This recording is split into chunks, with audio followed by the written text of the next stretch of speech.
Hello students, a very good morning to all of you and I hope all of you are safe at your home.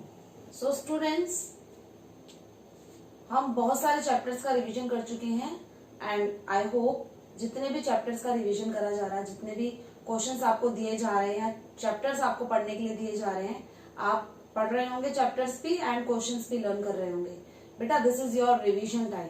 Okay, so do your revision work as well as written work regularly. So students, in today's class we are going to start chapter 10th of part 2nd, that is transport. Okay, हम ये chapter पहले भी read कर चुके हैं, एक बार इसको revision कर लेते हैं इस चैप्टर का. So in this chapter we are going to read about the transportation. जो ट्रांसपोर्ट सिस्टम है, whether it may be roadways and waterways and airways, इनके बारे में हम डिटेल में एक बार रीड करेंगे. Okay, so let's continue with the topics. So transportation of goods from site of production to market. Transportation कहां से कहां तक होता है? जहां पर प्रोडक्शन हो रहा है, प्रोडक्शन के साइट से लेकर के और मार्केट तक ट्रांसपोर्ट होता है गुड्स का. ठीक है, एंड ट्रांसपोर्टेशन की वजह से ही गुड्स अवेलेबल फॉर कंज्यूमर्स. तो सबसे मेन रोल कि transportation means movement of person and goods from one place to another. तो ये डेफिनेशन तो हम पढ़ते ही हैं, लेकिन यहाँ पे ट्रांसपोर्टेशन का मतलब बताया है कि जो प्रोडक्शन साइट है वहां से और मार्केट तक सामान ले जाने के लिए ट्रांसपोर्टेशन की प्रोसेस बहुत ज्यादा इंपॉर्टेंट है. ओके, सो ट्रांसपोर्टेशन की वजह से गुड्स अवेलेबल फॉर कंज्यूमर, जो गुड्स हैं मार्केट में आ जाएंगे गुड्स एंड वो अवेलेबल हो जाएंगे किसके लिए? कंज्यूमर्स के लिए. So production for consumption. Production किसके लिए हो रहा है? कंजप्शन करने के लिए. और कंजप्शन उसको कब करेंगे कंज्यूमर्स? तब हमारे पास में ट्रांसपोर्टेशन सिस्टम होगा. ओके, सो यहाँ पर हमने दो पॉइंट देखे हैं कि एक तो जहां पर प्रोडक्शन हो रहा है उस साइड से मार्केट पे सामान जाता है एंड मार्केट से वो अवेलेबल होता है किसके लिए? कंज्यूमर्स के लिए. Okay, and production for consumption. Production किसके लिए हो रहा है? कंजप्शन के लिए. और वो कंजप्शन की प्रोसेस कब होगी? तब यहां पर प्रोडक्शन हो रहा है and this is transportation. Market, तो प्रोडक्शन हो रहा है, देन वो उसका ट्रांसपोर्ट हो रहा है, देन वो मार्केट में जा रहा है, देन वो कंज्यूमर के पास में जा रहा है. तो ये जो सीरीज है how to get the goods available to the consumer, ये सीरीज किसकी वजह से पॉसिबल है? यहाँ पर मेन रोल किसका है? ट्रांसपोर्टेशन का. Okay, means of transportation. We classify the means of transportation into three parts, that is land transport,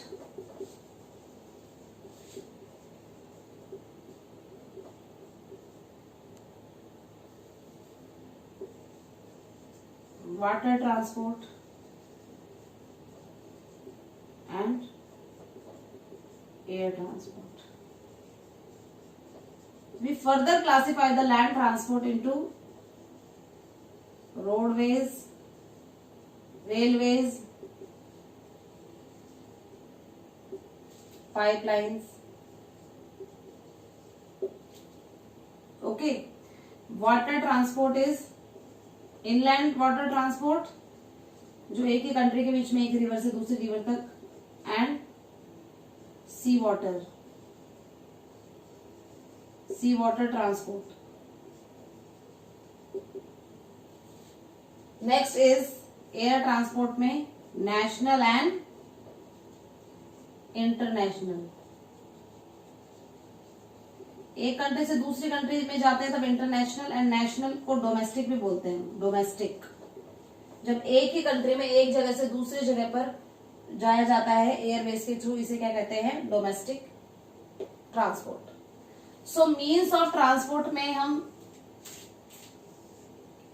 इसको थ्री पार्ट्स में कैटेगराइज करा है. First is land transport. तो लैंड ट्रांसपोर्ट में रोडवेज, रेलवेज, पाइपलाइन है, इनका यूज किया जाता है. Pipeline new means of transport है. Okay, second one is water transport. Water transport में inland and sea water, ocean water या सी वाटर दूसरी कंट्रीज में जाते हैं जब सी को क्रॉस करके. And next one is air transport में आपको अभी बताया कि डोमेस्टिक है, वो एक ही कंट्री में मूवमेंट के लिए एयर के थ्रू एंड एयरवेज को यूज करके जब दूसरी कंट्री में अब्रोड जाया जाता है, that is international air transport. So first we read about the land transport. So land transport की अगर हम बात करें तो एशियन टाइम में सबसे पहले सी रूट इन्वेंट हुए थे, लेकिन एक माउंटेन को दूसरे माउंटेन से क्रॉस करने के लिए पासेस का यूज किया जाता था। सो एशियन टाइम में जो लैंड ट्रांसपोर्ट था, जो लैंड से ट्रांसपोर्ट होता था, वो एक प्लान वे में नहीं था, बल्कि एक रफ वे में जो पासेस थे उनका यूज किया जाता था, शॉर्ट जो पाथ से उनको फॉलो किया जाता था। सो एंशियंट टाइम में पाथवेज थे एंड अनमेटल्ड रोड्स थे। अनमेटल्ड रोड्स मतलब पक्की सड़कें नहीं थी, कच्ची सड़कें थी, एंड जो कच्चे रास्ते होते हैं पाथवेज वो थे, अवेलेबल थे किसके लिए, लैंड ट्रांसपोर्टेशन के लिए। बट जब इकोनॉमिकल एंड टेक्निकल डेवलपमेंट हुआ, यानी कि जैसे जैसे टेक्नोलॉजी आती गई, जैसे जैसे डेवलपमेंट होता गया, इंडस्ट्री सेटअप होती गई, वैसे वैसे मेटल्ड रोडवेज हैं वो इन्वेंट हो गए, रेलवेज हैं वो इन्वेंट हो गए। ओके, सो लैंड ट्रांसपोर्ट में इकोनॉमिकल एंड टेक्निकल डेवलपमेंट की वजह से रोडवेज एंड रेलवेज का इन्वेंशन हुआ।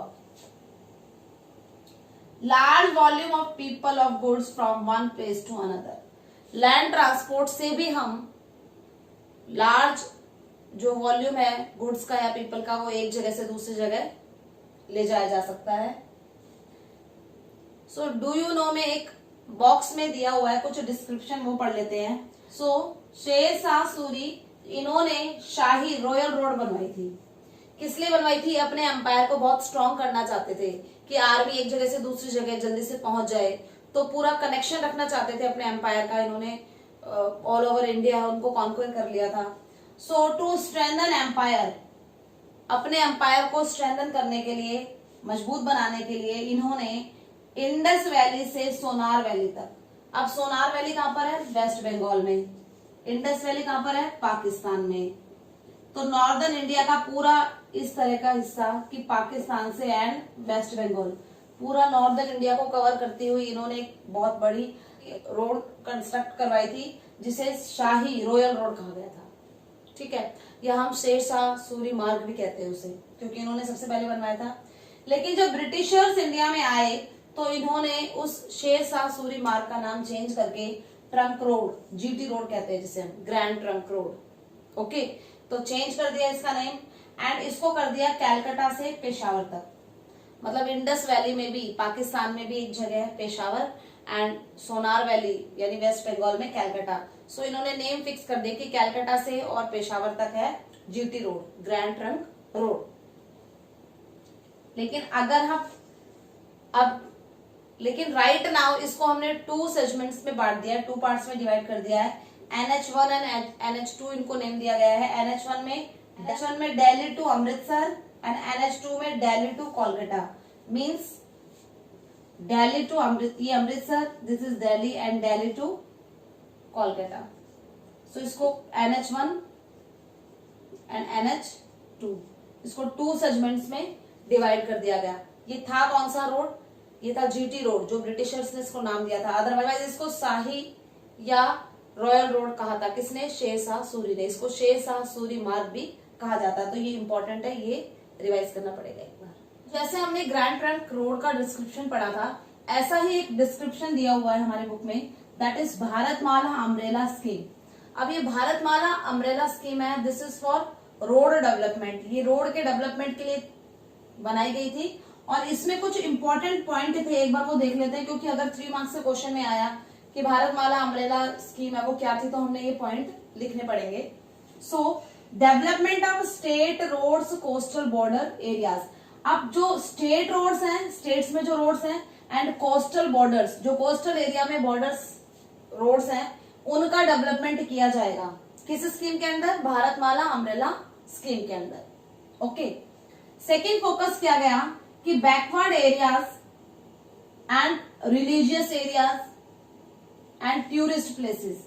मींस बैकवर्ड एरियाज या रिलीजियस या टूरिस्ट जो प्लेसेस हैं, जहां पर टूरिस्ट आते हैं, या जो रिलीजियस है, जहां पर टेम्पल्स बहुत सारे हैं, तो लोग आते हैं वहां पर, तो लोगों के मूवमेंट के लिए वहां पर ट्रांसपोर्टेशन सिस्टम होना चाहिए, मतलब रोड्स वहां पर होनी चाहिए। Connectivity progress means backward areas में रोड का डेवलपमेंट किया जाएगा। रिलीजियस एंड टूरिस्ट प्लेसेस में भी रोड कनेक्टिविटी है उसको और भी ज्यादा स्ट्रॉन्ग किया जाएगा। थर्ड पॉइंट इसमें कहा गया कि सेतु भारतम परियोजना स्टार्ट करी जाएगी। एक परियोजना है, एक प्लान है जिसका नाम है सेतु भारतम। इसमें कहा गया कि 1500 मेजर ब्रिजेस बनाए जाएंगे all over India and 200 rail bridges बनाए जाएंगे। रिवर है, वहां पर ट्रेन के लिए ब्रिजेस बनाए जाएंगे, 200 rail bridges and 1500 major bridges है, उनका कंस्ट्रक्शन किया जाएगा। Next, district headquarter connectivity scheme, कि जितने भी रूरल एरिया है उनको डिस्ट्रिक्ट हेडक्वार्टर है उससे ज्वाइंट किया जाएगा। एंड पूरा जो डेवलपमेंट प्लान था उसमें कहा गया 9000 किलोमीटर रोड्स है उसको एक्सपैंड किया जाएगा 2020 तक। तो प्लान में क्या कहा गया था कि स्टेट्स रोड्स का डेवलपमेंट किया जाएगा एंड कोस्टल बॉर्डर्स एरिया है उन वहां पर रोड्स का डेवलपमेंट किया जाएगा। Backward areas, religious places, tourist places है, यहाँ पर रोड कनेक्टिविटी उसको बढ़ाया जाएगा, एक्सपेंड करा जाएगा। सेतु भारतम परियोजना में बताया गया कि जो ब्रिजेस हैं 200 rail bridges and 1500 major bridges हैं उनका कंस्ट्रक्शन किया जाएगा। ओके, एंड फोर्थ पॉइंट में कहा गया कि डिस्ट्रिक्ट हेडक्वार्टर कनेक्टिविटी है उसको और भी ज्यादा स्ट्रॉन्ग करा जाएगा एंड 9000 किलोमीटर रोड्स है उसको एक्सपैंड किया जाएगा 2020 तक। तो क्या था ये? Bharatmala umbrella scheme. ये भारतमाला अम्ब्रेला स्कीम थी।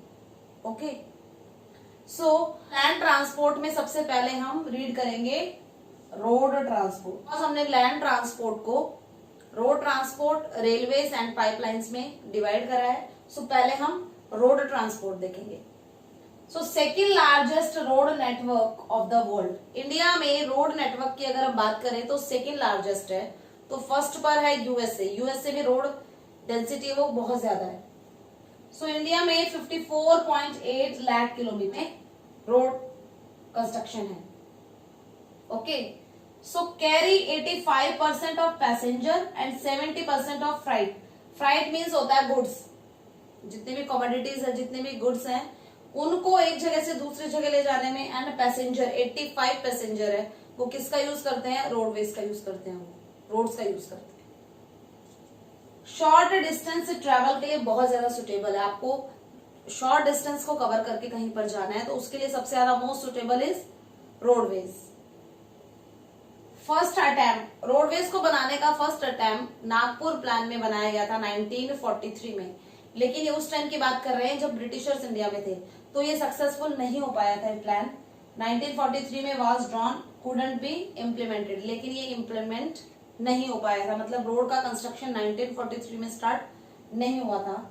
सो 20 ईयर प्लान बनाए गए आफ्टर इंडिपेंडेंस। जब ब्रिटिशर्स इंडिया से चले गए उसके बाद में 20 ईयर्स रोड प्लान्स बनाए गए जिसमें पूरा रोड्स का डेवलपमेंट किस तरीके से होगा ये बातें बताई गई। तो 1961 में बना था ये 20 ईयर्स रोड प्लान।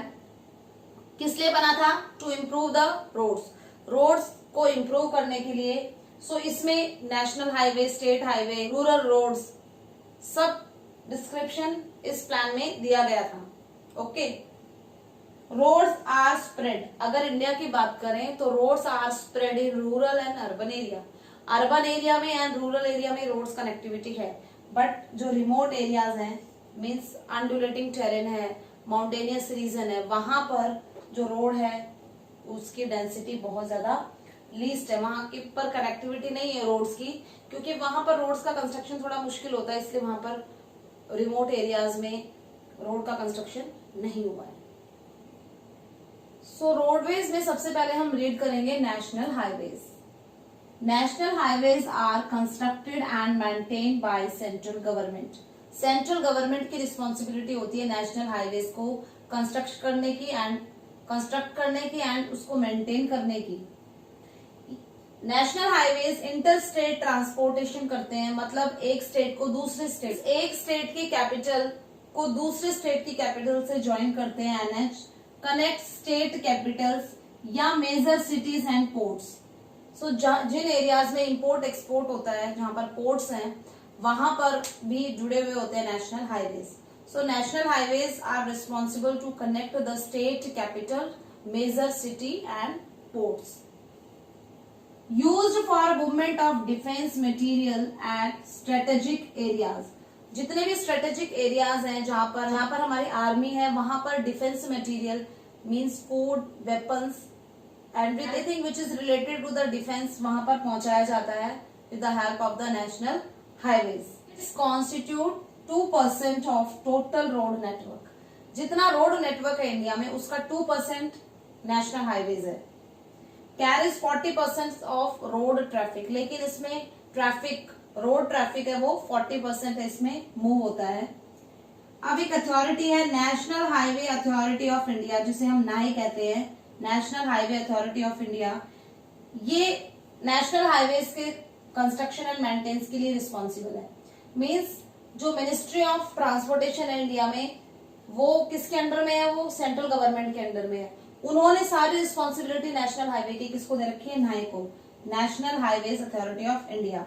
1995 में ये स्टैब्लिश हुई थी and an autonomous body under ministry of transport. परिवहन मंत्रालय है, उसके अंडर में काम कर रही है नाई.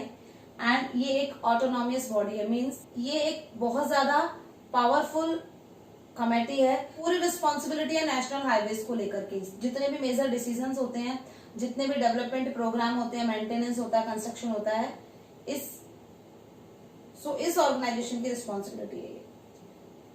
तो it is responsible for development, maintenance, operationals of national highway. अब नेशनल हाईवे के डेवलपमेंट के लिए, उनको मेंटेन करने के लिए एंड उनके ऑपरेशंस मींस कहां पर कौन सा नेशनल हाईवे है वहां पर कंस्ट्रक्शन की जरूरत है, या उनको 4 लेन या 6 लेन में कन्वर्ट करना, that is the responsibility of national highways. So project of national highways का है national highway development programme. So national highway development programme ये गवर्नमेंट का प्रोग्राम नहीं है, बल्कि किसका है? National highway authority of India, क्योंकि इसकी रिस्पॉन्सिबिलिटी है नेशनल हाईवेज को मेंटेन करके रखने की. Next is golden quadrilateral highways. Quadrilateral हमने देखा हुआ है 4 साइड्स होती है जिसकी, लेकिन ये इक्वल नहीं होती है. तो ये किस क्वाड्रिलेटर की बात हो रही है? That is 5846 kilometre long.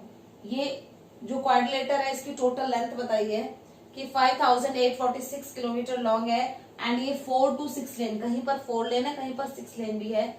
Highest density, इनकी डेंसिटी काफी ज्यादा है. एंड ये highest density and traffic corridor है. मतलब मींस गोल्डन क्वाड्रिलेटर में जो हाईवेज है ज्यादा है एंड इनकी मूवमेंट है वो भी काफी ज्यादा होता है. Metro cities connectivity. जितनी इंडिया में जो मेट्रो सिटीज है that is Delhi,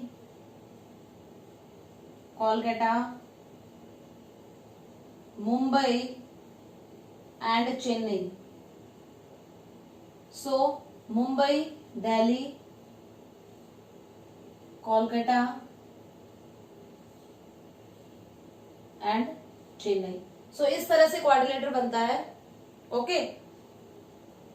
distance and cost minimise. Golden quadrilateral highways है वो एक न्यू स्कीम बनाई गई थी to reduce the time and cost. कि टाइम बचे, फास्ट मूवमेंट हो, कनेक्टिविटी हो all over India and fast movement. So time भी बचेगा एंड कोस्ट भी मिनिमाइज हो जाएगी ट्रांसपोर्टेशन की. सो गोल्डन क्वाड्रिलेटर के अलावा 2 कॉरिडोर्स भी हैं. That is north to south corridor, that is in Srinagar. J&K में श्रीनगर से लेकर के साउथ में कन्याकुमारी. कन्याकुमारी कहाँ है पता है ना आपको? That is in Tamil Nadu. So Jammu Kashmir से, सो श्रीनगर से एंड कन्याकुमारी, ये तो हो गया नॉर्थ साउथ कॉरिडोर. अब हम बात करते हैं ईस्ट वेस्ट कॉरिडोर की. सो ईस्ट वेस्ट कॉरिडोर ऐसे देख लेते हैं. यहाँ ईस्ट में असम में है सिलचर, सिलचर इन आसाम. एंड गुजरात में पोरबंदर. तो आपने स्टेट के नाम नहीं लिखने. अगर आपसे नॉर्थ साउथ कॉरिडोर पूछा जाए तो आप यही लिखेंगे, that is Srinagar to Kanyakumari. And अगर आपसे ईस्ट वेस्ट कॉरिडोर पूछा जाए तो आप सिलचर एंड पोरबंदर लिखेंगे. एंड आप उसमें ब्रैकेट में स्टेट का नाम भी लिख सकते हैं. Okay. Next is state highways. State highways constructed and maintain by the state government. जैसे नेशनल हाईवेज है वो सेंट्रल गवर्नमेंट के अंडर में आते हैं.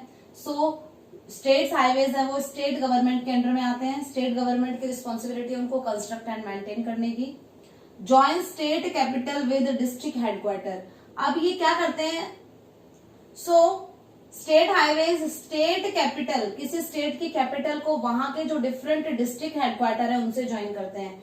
मीन्स ये स्टेट की कैपिटल है एंड ये डिफरेंट हेडक्वार्टर्स हैं, तो ये ज्वाइन करेंगे स्टेट कैपिटल से. यानी कि जिस डेंसिटी है इन स्टेट हाईवेज की वो एक स्टेट के अंदर ही होती है. एंड कनेक्टेड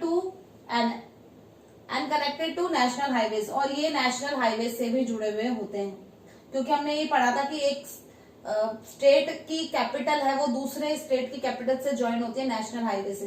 सो यहाँ पर नेशनल हाईवे होते हैं हर एक स्टेट में. It constitute 4% of road. And road length की बात करें तो इनका शेयर कितना है? 4%. किसका? स्टेट हाईवेज का. नेशनल हाईवेज का कितना था? 2%. District roads. It links district headquarter with other roads. अब ये डिस्ट्रिक्ट रोड क्या होती है? जैसे यहाँ सपोज यहाँ पर कोई डिस्ट्रिक्ट है, डिफरेंट विलेजेस से जुड़ी हुई है ये डिफरेंट रोड से, that is district roads. Other roads के साथ में डिस्ट्रिक्ट की ज्वाइंट होती है ये. एंड टोटल लेंथ में 14% शेयर है इसका डिस्ट्रिक्ट रोड्स का. Okay. Next one is rural roads. Rural area जो डिस्ट्रिक्ट हेडक्वार्टर से जुड़े हुए होते हैं. रूरल रोड्स वो रोड्स हैं जो रूरल एरिया में होती है, जो सिटीज और टाउन से जुड़ी हुई होती है, डिस्ट्रिक्ट से जुड़ी हुई होती है, लिंक करती है, रूरल एरिया में होती है. एंड ये रूरल एरिया के डेवलपमेंट के लिए बहुत ज्यादा इंपॉर्टेंट है. एंड इनका total length, total road length में 80% शेयर है. सो सबसे ज्यादा हमारे जो टोटल रोड नेटवर्क है उसमें 80% शेयर किसका है? रूरल रोड्स का. And 14% district roads, 4% state highways and 2% national highways का. Okay. So students, this is all about for today's class. I will give you question related to the video. Video में जो चीजें आपको explain करी गई है उससे रिलेटेड आपको क्वेश्चंस दे जाएंगे. You have to write these question in your fair notebook. Okay? So maintain your timetable, do your work regularly and obey your parents. Thank you.